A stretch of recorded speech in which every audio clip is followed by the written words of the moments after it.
19 ذی‌الحج کربلا کی مظلومیت کا عالمی دن۔ وہ جنایات جو وہابیت سے سرزر ہوئے، ان میں سے ایک 1216 ہجری میں کربلا مقدسہ پر حملہ شامل ہے، جو کہ اسی سال 18 ذی‌الحج کو رونما ہوا۔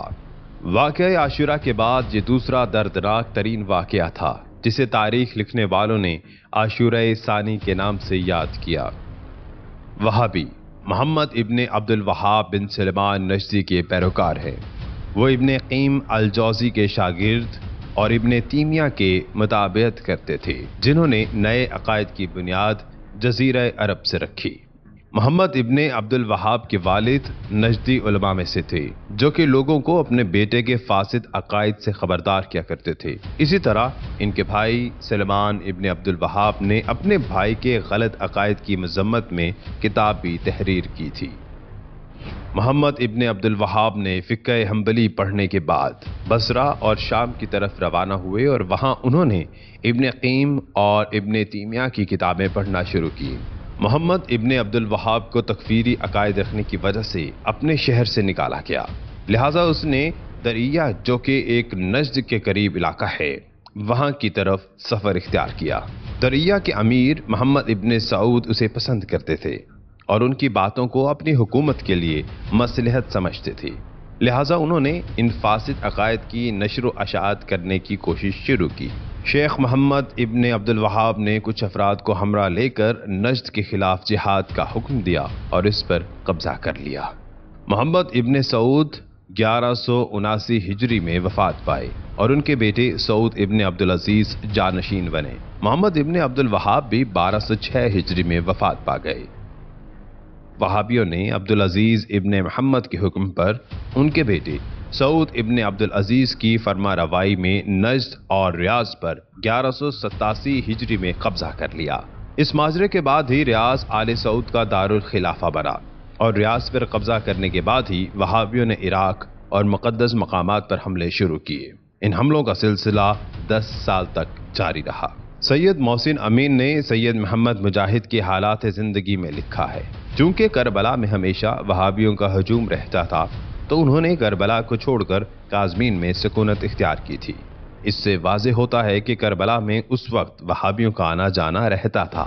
18 ذی‌الحج 1216 ہجری میں جب شہر کے لوگ امیر المؤمنین علیہ السلام کی زیارت کے لیے نجف اشرف گئے تھے، اسی وقت یہ لوگ کربلا میں وارد ہوئے اور لوٹ مار کرنے کے ساتھ ساتھ گنبد اور زری امام حسین علیہ السلام کو نقصان پہنچایا۔ سید محسن امین کتاب آیان الشیعہ میں کچھ ایسے فرماتے ہیں کہ وہابی زبردستی کربلا میں داخل ہوئے، وہاں انہوں نے قتل و غارت کی، بس کچھ ہی لوگ رہ گئے تھے جو وہاں سے فرار ہونے میں کامیاب ہو سکے یا چھپ گئے، باقی سب یا تو قتل کر دیے گئے یا پھر زخمی ہوئے۔ امام حسین علیہ السلام کی قبر مطہر کو ویران کیا گیا، زری مقدس کی توہین کی، وہاں کے سارے اموال کی لوٹ مار کی گئی، بلکہ جتنی بھی قیمتی چیزیں وہاں تھیں ان سب کو اپنے ہمراہ لے گئے۔ ان کا یہ عمل در حقیقت متوکل عباسی، جنہوں نے امام حسین علیہ السلام کی قبر کی توہین کی تھی، بالکل اسی طرح وہابیوں نے اس کام کو دوبارہ زندہ کر دیا تھا۔ اس کے مشابہ مطلب کتاب الشیخ محمد بن عبد الوہاب عقیدتہ السلفیہ و دعوتہ الاصلاحیہ و ثناء العلماء علیہ میں بھی موجود ہے۔ کتاب کے مصنف کہتے ہیں کہ 1118 ہجری میں ریاض امام عبدالعزیز بن سعود کے توسط سے فتح ہوا اور 1179 ہجری میں امام محمد ابن سعود وفات پائے، لہٰذا لوگوں نے عبدالعزیز کی بیعت کی۔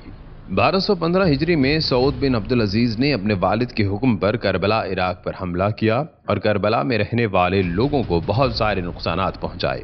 اس کے علاوہ انہوں نے گنبد اور قبر امام حسین علیہ السلام کو بھی ویران کر دیا تھا۔ جیسے آپ نے ملاحظہ کیا کہ یہ واقعہ وہابیت کی کتابوں میں بھی موجود ہے۔ اس کے علاوہ 1225 ہجری میں وہابیوں نے ہجوم کر کے کربلا مقدسہ کا محاصرہ کیا اور نیمہ شعبان کے لیے جو زائرین زیارت کے لیے کربلا آئے تھے، راستے میں ان زائرین کے اوپر حملہ آور ہوئے، مال کو لوٹنے لگے اور بہت سارے زائرین کو بھی شہید کیا۔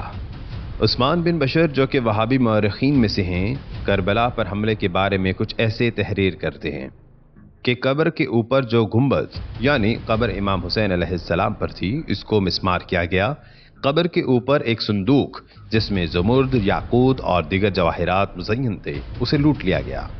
اس کے علاوہ شہر میں دوسری چیزیں جیسے اسلحہ، لباس، قالین، سونا، چاندی اور قرآنی نادر اور نفیس نسخے وغیرہ سب چیزوں کو لوٹ لیا گیا اور ظہر کے قریب کربلا سے باہر نکلے، درحالی کہ 2000 لوگوں کو قتل کیا جا چکا تھا۔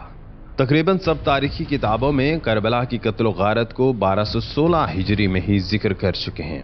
البتہ بعض مورخین کے مطابق اس حملے میں 7000 لوگ قتل ہوئے تھے، جن میں عظیم دانشور، علماء کرام، سادات اور دوسرے مومنین شامل تھے۔ مرجع اعلی جہان تشیع آیت اللہ العظمی سید صادق حسینی شیرازی متظلہ نے 19 ذی الحج کے دن کو کربلا کی مظلومیت کا عالمی دن کے عنوان سے لوگوں کے لیے معرفی کی ہے۔ وہابیوں کا مظلوم شہر کربلا مقدسہ پر یہ بے رحمانہ اور وحشیانہ حملہ در حقیقت بنی امیہ کے ان مظالم کی تکرار ہے جو انہوں نے روز عاشورہ انجام دیے تھے۔